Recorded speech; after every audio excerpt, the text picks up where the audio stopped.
নমস্কার।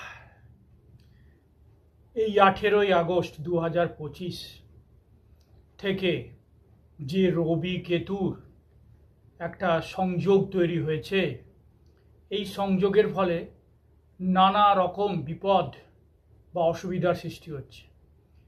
এই রবি কেতুর সংযোগ এমন ডিগ্রিতে অবস্থান করছে যে একটা দোষ বা মহাদোষ তৈরি করেছে।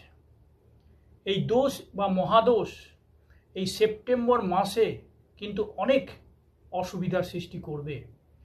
তার মধ্যে বিশেষ অসুবিধা বা বিশেষ একটা দুর্যোগ বা বিশেষ প্রবলেম যাই বলুন না কেন, সেটা হচ্ছে কোনো দেশের সরকারের বিরুদ্ধে জনগণ ক্ষেপে উঠবে।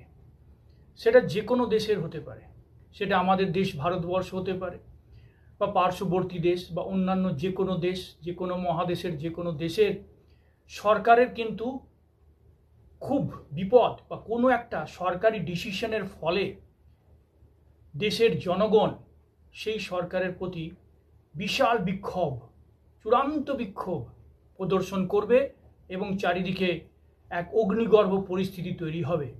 যেমন নেপালে আমরা দেখলাম যে একটা ডিসিশনের ফলে যা হলো। ধন্যবাদ।